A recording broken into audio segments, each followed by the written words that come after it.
So welcome back. Today we are going to study second meiosis or meiosis 2.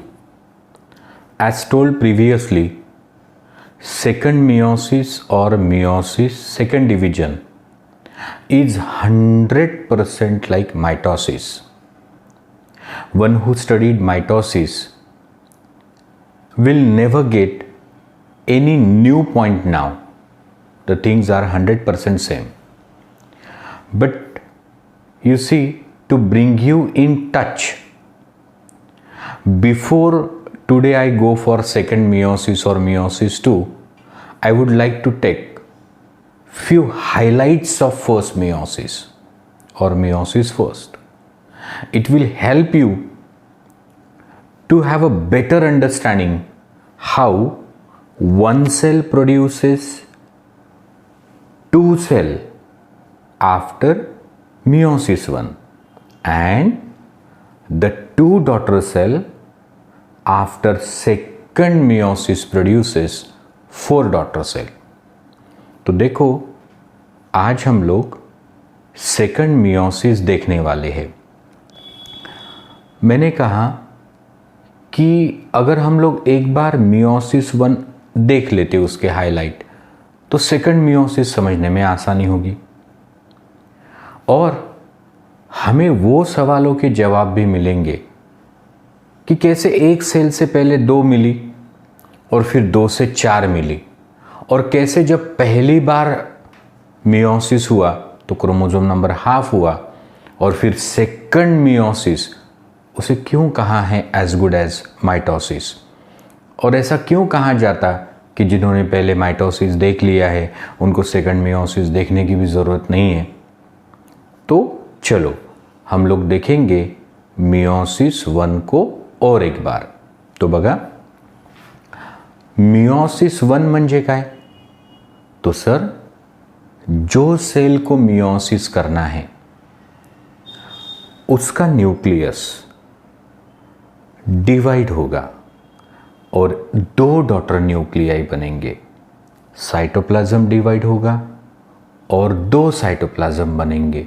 इस तरह से एक sale से 2 sale बनेगी और chromosome number आधा हो जाएगा.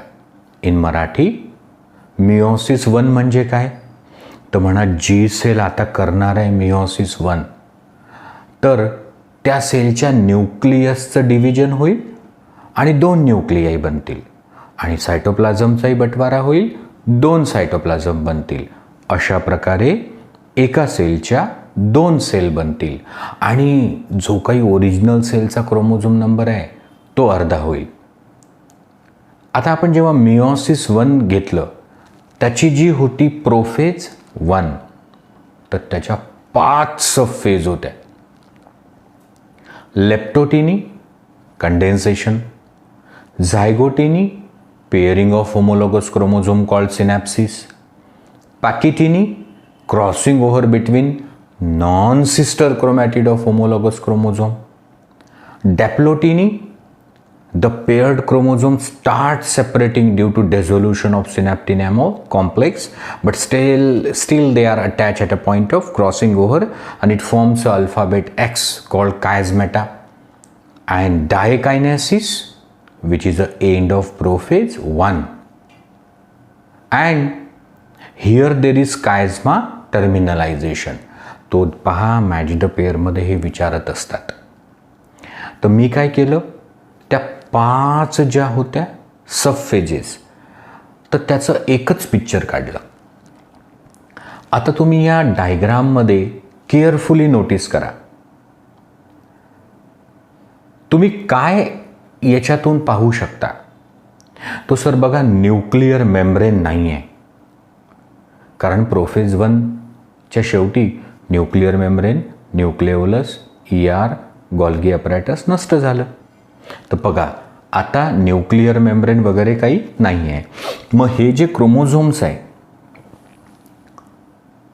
जो स्पष्ट रूप से दिखाई दे रहे, तो हे क्रोमोझोम सध्या कुठे आहे?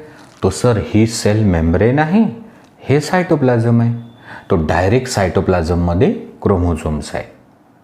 हा डुप्लिकेटेड सेंट्रोझोम आहे, बरोबर. आता पहा, हे तुम्हाला जे मी दाखवलं याचं विश्लेषण, तो सर आप हमें दिखाना चाहते कि इस सेल में 1 2 3 4 क्रोमोझोम है. सर तुमची डायग्राम आम्हाला हे दाखवू इच्छिते की या सेलमध्ये क्रोमोझोम किती आहे? 4 आहे.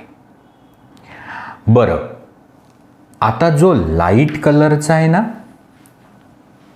तो समजा तुम्हाला मला आईसाहेबांकडनं आला, आणि जो डार्क कलरचा आहे तो तुम्हाला मला वडिलांकडनं आला आहे ना. मग पहा बरं, first from mother, second from mother, first from father, second from father. तो मी काय करतो, M1 M2 म्हणजे आईचा पहिला, आईचा दुसरा, मॅटर्नल 1 मॅटर्नल 2, F1 F2 किंवा P1 P2 म्हणजे पॅटर्नल 1 पॅटर्नल 2. तो सर आम्ही असं समजायचं का की जसं या सेलमध्ये आईचा पहिला, आईचा दुसरा, वडिलांचा पहिला, वडिलांचा दुसरा, तर तसं आमच्या सेलमध्ये 23 आईचे आणि 23 वडिलांचे, बरोबर. मग आता पहा, मॅटर्नल 1ला हा जो पोर्शन आहे ना, मॅटर्नल 1ला हा जो डार्क कलरचा पोर्शन आहे, सो ड्युरिंग क्रॉसिंग ओव्हर, हा याने कोणाचा घेतलाय? पॅटर्नल 1चा घेऊन घेतला. म्हणजे बघा, आईचा पहिला आणि वडिलांचा पहिला झाले होते पेअर आहे ना. First from mother, first from father have got pair during zygotene and cross during pachytene and they exchanged genetic material. म्हणजे सर वडिलांच्या क्रोमोझोमचे काही जीन आईच्या क्रोमोझोमवर गेले का? हो. आईच्या क्रोमोझोमवरचे काही जीन वडिलांच्या क्रोमोझोमवर गेले का? हो. म्हणजे मला जो आईचा पहिला आला आणि वडिलांचा पहिला आला, तर आता हे पुढच्या पिढीत माझ्या आईचा जसाच्या तसा आणि वडिलांच्या जसाच्या तसा जात नसतो. मी जेव्हा मियोसिस करेल गमीट फॉर्मेशनमध्ये, तो तब मेरे माता पिता के क्रोमोसोम में डीएनए का होगा एक्सचेंज. आप समझने की कोशिश करो. मुझे मेरी माता से पहला और पिता से पहला आया, वो जैसे के वैसे मेरे बच्चों में नहीं जाएंगे, उनके बीच में होगा एक्सचेंज. और इस बात का महत्व आपको आज नहीं है, इस बात का महत्व आपको होगा 12वीं की किताब में, chapter number 5, principles of inheritance of end variation में, जब हम लिंकेज एंड क्रॉसिंग ओवर देखेंगे तब आपको इसका महत्व आएगा. और मैं नहीं चाहता कि आप इस बात को बड़ा सीरियसली ले, पर मेरा फर्ज है बताना. आता बघा, हा इथे एक्सचेंज आहे, त्याच्यानंतर मॅटर्नल सेकंड आणि पॅटर्नल सेकंड, इथे पहा तुम्हाला एक्सचेंज दिसतो. म्हणजे वडिलांच्या क्रोमोझोमचा पार्ट आईच्या क्रोमोझोमला जोडला आणि आईच्या क्रोमोझोमचा पार्ट वडिलांच्या. असं कधी होत असतं? पॅकिटिनी. ठीक आहे. मग किती क्रोमोझोम्स आहे इथं? तो सर 2n = 4. म्हणजे 2 सेट मिळून 4. एक सेट कितीचा आहे? 2चा. पहा ना, आईचा पहिला, आईचा दुसरा झाले 2, वडिलांचा पहिला, वडिलांचा दुसरा झाले 2. सो n = 2, n = 2, तो 2n = 4. तो ये मैं आपको दर्शाना चाहता था. अब कुछ बंधुओं ने मुझे सवाल पूछा था की सर मियोसिस 1 मध्ये क्रोमोझोम नंबर हाफ कसा होतो? पहा बरं, किती क्रोमोजोम आहे याच्यात? 4. एक सेल में क्रोमोजोम है कितने? 4. अब इस एक सेल से बनी 2 सेल, और क्रोमोजोम नंबर देखो 2. म्हणजे पॅरेंट सेल मध्ये 4 क्रोमोजोम आहे आणि डॉटर सेल मध्ये किती आहे? 2. म्हणजे chromosome number is reduce to half. कैसे रिड्यूस हुआ देखो तो, मेटाफेज 1 में when chromosome arrange on equatorial plate in pair, म्हणजे मेटाफेज 1 ऑफ मियोसिस 1 मध्ये क्रोमोझोम इक्वेटोरियल प्लेटवर कसे असतात? जोडीने. पहा तुम्ही. So this is M1 P1 आहे ना. हे पहा, जो काळा आहे तो वडिलांचा आहे, जो व्हाईट आहे तो आईचा आहे. So M1 P1 P2 M2. तो सर आईचा पहिला, वडिलांचा पहिला. मग आता इथं तुम्ही आईचा दुसरा आणि वडिलांचा दुसरा नाही काढलं. नाही, वो कैसे भी अरेंज हो सकते. ते कशी अरेंज होतील बघा ना. आईचा पहिला, वडिलांचा पहिला, वडिलांचा दूसरा, आईचा दूसरा. तो सर ये कितने प्रकार से हो सकते फिर? तो मैंने कल आपको बताया था कि जब इंसान गमीट फॉर्मेशन करता है, पुरुष है तो टेस्टिस के अंदर प्राइमरी स्पर्मेटोसाइट में होता है फर्स्ट मियोसिस. महिला है तो ओवरी के अंदर प्राइमरी ओसाइट में होता है फर्स्ट मियोसिस. तर तेव्हा हे किती प्रकारे अरेंज असू शकतात क्रोमोझोम? 2⁻23. काही असू शकतं. म्हणजे पहा ना, यालाच तुम्ही अरेंज करून पहा बरं. 2च जोड्या घ्या, कितने प्रकार से अरेंज कर सकते बताओ. तो सर आईचा पहिला, वडिलांचा पहिला, आईचा दुसरा, वडिलांचा दुसरा, किंवा वडिलांचा पहिला, आईचा पहिला, वडिलांचा दुसरा, आईचा दुसरा.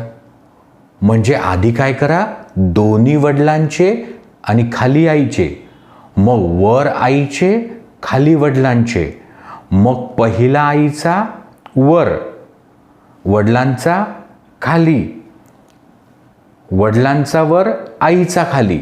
आता याच्या उलट, वडिलांचा वर, आईचा खाली, आईचा वर, वडिलांचा खाली. 4 प्रकारे. तर तसं 23 क्रोमोझोम तुम्ही पेअर किती प्रकारे लावू शकता? 2⁻23. पहा, मी करून दाखवतो ज्यांना नाही समजलं. समजा ही इक्वेटोरियल प्लेट आहे. मी तुम्हाला आधी सांगितलं, माझा उद्देश आहे की साधारणपैकी साधारण पोराला समजावं की हा काय म्हणतोय.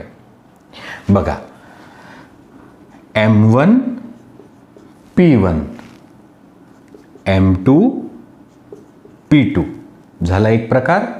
अजून काय होऊ शकते? P1 M1 P2 M2. म्हणजे आपण आईचे वर आणि वडिलांचे खाली. आता वडिलांचे वर, आईचे खाली. आता अजून काय होऊ शकते? तो सर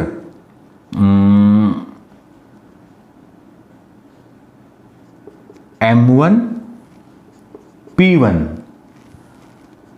P2 M2. म्हणजे आईचा पहिला, वडिलांचा पहिला, वडिलांचा दुसरा, आईचा, आणि चौथं काय होऊ शकते? तो सर वडिलांचा पहिला, आईचा पहिला, आणि आईचा दुसरा, वडिलांचा दुसरा. किती प्रकारे अरेंज केले आपण? 4. तो असं 23 किती प्रकारे अरेंज होत असतात? 2⁻23. तो हम बात कर रहे थे कि twice n is equal to 4 म्हणजे ज्या सेलमध्ये 4 क्रोमोझोम आहेत, तर मग बनणाऱ्या सेलमध्ये 2-2 कसे आले, रिडक्शन कसं झालं पहा. मग आता मग ही झाली मेटाफेज 1. आता ॲनाफेज 1 मध्ये काय होते, separation of homologous chromosome. Chromatid नाही, क्रोमॅटिड डिवाइड होणार नाही, म्हणजे सेंट्रोमियर फुटणार नाही. पहा ना, हा होता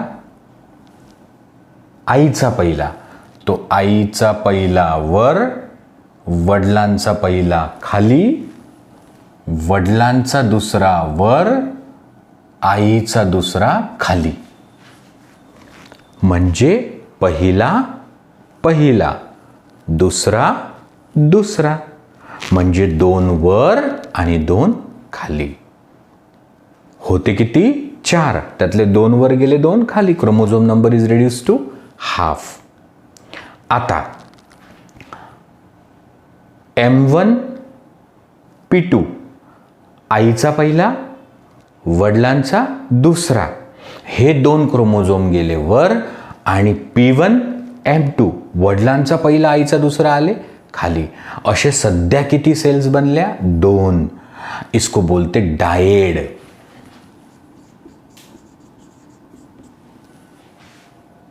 आता पहा, ये 2 क्रोमोझोम, ये 2 क्रोमोझोम, वापस आ गई न्यूक्लियर मेम्ब्रेन. तो प्रोफेज 1 के अंत में जो न्यूक्लियर मेम्ब्रेन डिसअपियर हो गई थी, इट रीअपियर, और साइटोप्लाज्म का बंटवारा शुरू हो गया. थोड़ी देर बाद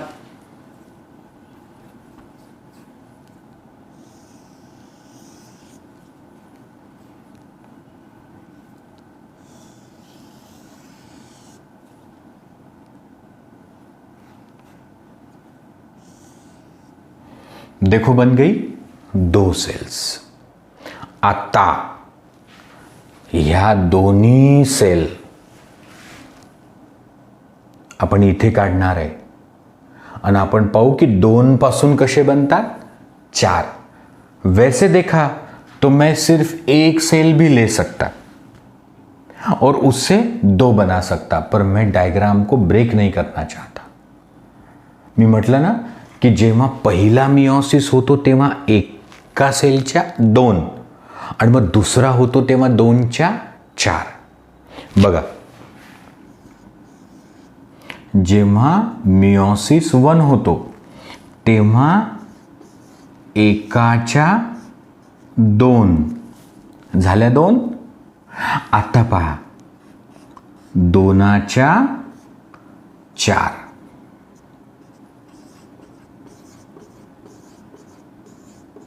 दिस इज सेकंड मिओसिस. तो prophase 1, metaphase 1, anaphase 1, telophase 1, cytokinesis, first meiosis complete. So we have recalled the things. और अब हम शुरू करेंगे second meiosis. Now let us start with second meiosis.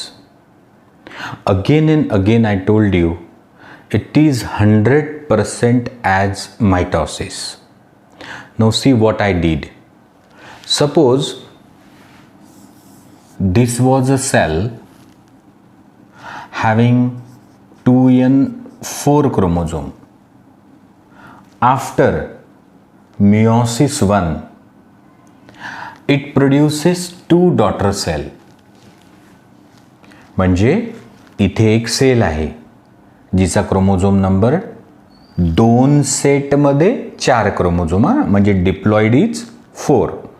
तर मग मी सांगितलं ना की जेव्हा फर्स्ट मिओसिस होतो तेव्हा एका न्यूक्लियसचे 2 आणि एका सायटोप्लाझमचे 2, म्हणजे एका सेलच्या 2 सेल होतात आणि chromosome number is reduce to half. पहा, 4, 2, 2, म्हणून first meiosis is reduction division. अब आगे फर्ज करो ये जो 2 सेल है इनको मैंने यहां पर स्केच किया. तो सर ह्या ज्या 2 सेल बनल्या आफ्टर फर्स्ट मिओसिस, तर ताबडतोब सेकंड मिओसिस होतो का? That also I told you previously की जेव्हा एका सेलच्या 2 सेल झाल्या ना, तर त्या ताबडतोब सेकंड डिव्हिजनमध्ये जात नाही, मिओसिस 2 मध्ये जात नाही. एक छोटी इंटरफेज असते, पण त्या इंटरफेजमध्ये DNA रेप्लिकेशन होत नाही. त्या छोट्या इंटरफेजला म्हणतात इंटरकायनेसिस. तो आता ह्या ज्या 2 सेल आहेत त्या मी इथे काढल्या. अब इन दोनों ने शुरू किया मिओसिस 2. मग मिओसिस 2 मध्ये काय होईल? तो सर कॅरिओकायनेसिस म्हणजे एका न्यूक्लियसचे 2 आणि सायटोकायनेसिस, बरोबर. तर मग कॅरिओकायनेसिसमध्ये प्रोफेज, मेटाफेज, एनाफेज, टीलोफेज.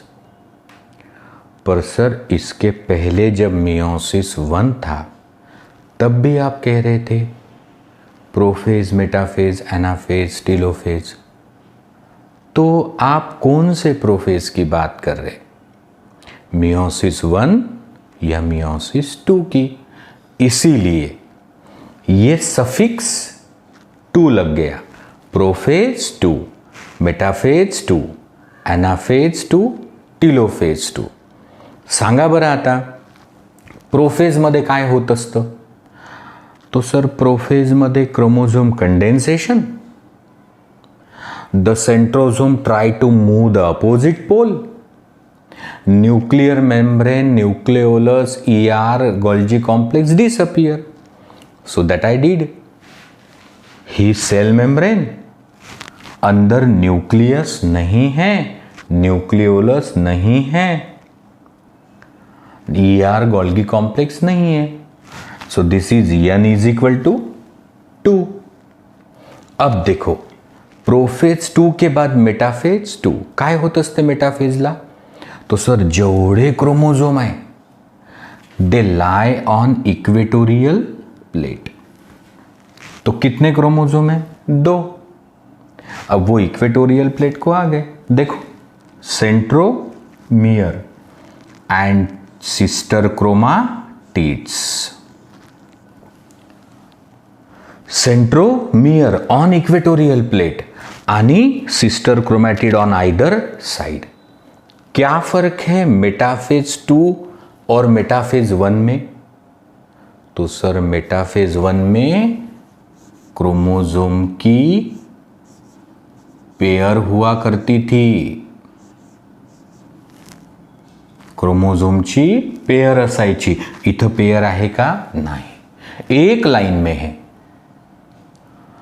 तो सर हमारी अगर बात करें तो आपल्या सेलमध्ये twice n is equal to 46.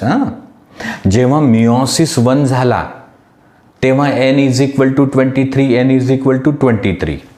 म्हणजे इथे n इज इक्वल टू 23. तो एक लाइन में कितने क्रोमोसोम्स होंगे? 23. एका लाइन मध्ये किती क्रोमोसोम आहे? 23. आणि प्रत्येकाला 2 क्रोमॅटिड. तर 23 ला किती क्रोमॅटिड? 46. अब देखो एनाफेज 2. अब देखो जब हुई थी एनाफेज 1 तो क्रोमोसोम की पेयर का हुआ था सेपरेशन कॉल्ड डिसजंक्शन. पहिला वर पहिला खाली, दुसरा वर दुसरा खाली. चेक करा तुम्ही. मेटाफेज 2 आणि मेटाफेज 1 मधला फरक सांगितला की वहां पेयर है तो यहां सिंगल है. एनाफेज 2 और एनाफेज 1 का फर्क बताया कि वहां क्रोमोसोम की जोड़ी का होता है सेपरेशन. सेंट्रोमियर स्प्लिट होत नाही, इथे सेंट्रोमियर होतो स्प्लिट. तो बघा हा एक क्रोमॅटिड, हा एक क्रोमॅटिड, म्हणजे 2 वर 2 खाली. और फिर टेलोफेज 2. तो ये 2 chromosome represented by single chromatid. म्हणजे एनाफेज नंतर आहे ना क्रोमोझोमला सिंगल क्रोमॅटिड असतं. तो हे 2 क्रोमोझोम, हे 2 क्रोमोझोम पहा बरं आता क्रोमोझोम नंबर काय आहे तो सर 2। तो यहां सेल में कितने क्रोमोझोम है 2। एक सेल से कितनी सेल बनी 2। तो मग जर याच्यात 2 आहे तर तिकडे किती पाहिजे होता 1 पण आहे का नाही। तो second meiosis is as good as mitosis, ऐसे ही हुआ था। तो सर अब ये जो 1 से 2 बनी और 1 से 2 बनी मतलब 2 सेल से बनी 4 सेल, हेच आपले गमीट असतात, म्हणजे आपले स्पर्म किंवा ओहा। तो सर उदाहरण दो, फर्ज करो twice n is equal to 46 is primary spermatocyte.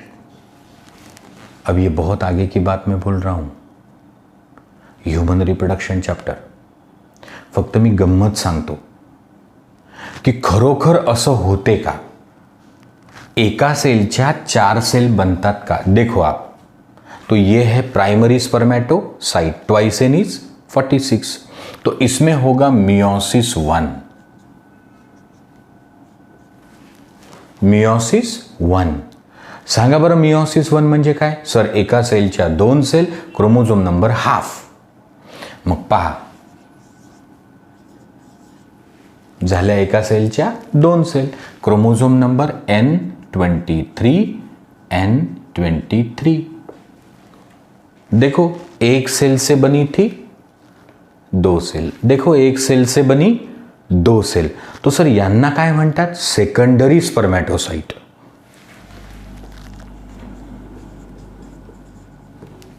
आता काय होईल सेकंड मियोसिस, तो हा झाला सेकंड मियोसिस, एकाच्या 2 आणि याच्यातही सेकंड मियोसिस एकाच्या 2।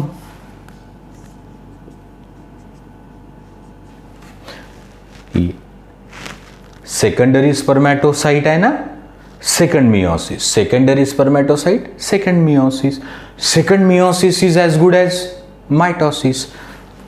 सो एकाच्या 2 एकाच्या 2 दोनाच्या 4। क्रोमोझोम नंबर काय करू हाफ नाही, second meiosis is like mitosis. So n is equal to 23, n is equal to 23, n is equal to 23, n is equal to 23। तो सर ये 4 सेल्स को क्या बोलते स्पर्माटिड, और इसमें मेटामॉर्फोसिस होता, इसका स्वरूप बदल जाता और फिर बनते हैं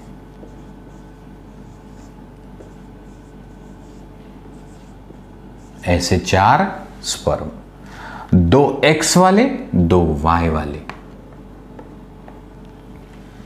तो पहा एका सेलच्या 4 सेल, क्रोमोझोम नंबर हाफ 46 23 23 23 23, पहले 46 टू 23 और फिर 23 टू 23, बिकॉज सेकंड में बार बार बताता second meiosis is like mitosis, ना पेयरिंग ना crossing over, simple like mitosis. Now last 5 minutes, what is the significance of meiosis? तो सर तुम्ही सांगितलं कि मियोसिस वाली सेल डिवीजन सिर्फ तब होती है जब गमीट्स फॉर्म करने हों। So meiosis produces gametes and gametes are invariably haploid. So thanks meiosis, it produces gamete which are haploid. Second, it helps to maintain the chromosome number constant generation after generation. तो sir तुम्ही म्हणता की meiosis chromosome number same ठेवते generation after generation. Sir बड़े ध्यान से हम सुन रहे हैं आपकी बात को। आप कहते हैं कि मियोसिस क्रोमोसोम नंबर सेम रखता है जनरेशन आफ्टर जनरेशन, पर सर मियोसिस तो क्रोमोसोम नंबर को हाफ करता, though it reduce the chromosome number to half, but fertilization restore the diploid number. पहा, सो ये एक माता है डिप्लॉइड, एक पिता है डिप्लॉइड, और हम उनके बच्चे हैं डिप्लॉइड. म्हणजे आई डिप्लॉइड, बाबा डिप्लॉइड आणि आपणही डिप्लॉइड. हे कसं काय? तो आईनं जेव्हा फिमेल गमीट बनवलं तेव्हा काय केला? मियोसिस. आणि मियोसिस काय करतो? Chromosome number half. पिता से जब गमीट बना तो chromosome number half, thanks meiosis. पण आत्ता होईल fertilisation, n+n 2n, 23 + 23 46. So meiosis help to maintain the chromosome number generation after generation. So it forms the gamete which are haploid. It help to maintain the chromosome number constant generation after generation. Though per se paradoxically it reduce the chromosome number to half. तीसरा, meiosis 1च्या prophase 1च्या पॅकिटिनीमध्ये झालं होतं crossing over, आणि crossing over से बने थे recombination, नए combination, जिससे create हुआ variation, और वेरिएशन तो मस्ट है. तो बघा, आपल्या आई बाबांनी आपल्याला जन्म देण्यासाठी जे गमीट बनवले ते कशाने बनवले? मियोसिस. म्हणजे मियोसिस करताना झाला असेल क्रॉसिंग ओव्हर, तयार झाले नवीन कॉम्बिनेशन. पहा ना तुम्ही, इथं 4 कॉम्बिनेशन दिसत आहे तुम्हाला. बघा, हा क्रोमोझोम पहा कसा आहे. समजा हा असेल कॅपिटल ए कॅपिटल बी, हा असेल स्मॉल ए स्मॉल बी, मग हा असेल समजा स्मॉल ए कॅपिटल बी, हा असेल समजा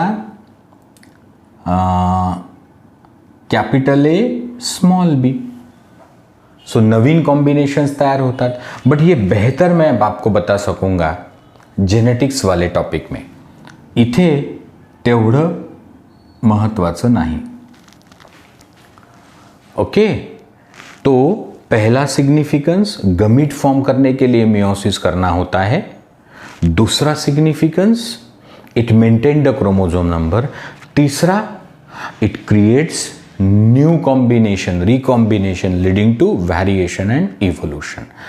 अब आपका सेल डिवीजन टॉपिक हो गया. आपको नोटिफिकेशन आएगा और फिर आपकी टेस्ट होगी. मैं अभी से बता देता हूं आपको कि टुडे इज वेडनेसडे. आपको थर्सडे, फ्राइडे और सैटरडे, ये 3 दिन आपको मिल रहे, और हम लोग संडे को मॉर्निंग में 10 बजे 45 क्वेश्चन की टेस्ट लेंगे. संडे मॉर्निंग 10 बजे ओनली 45 क्वेश्चन.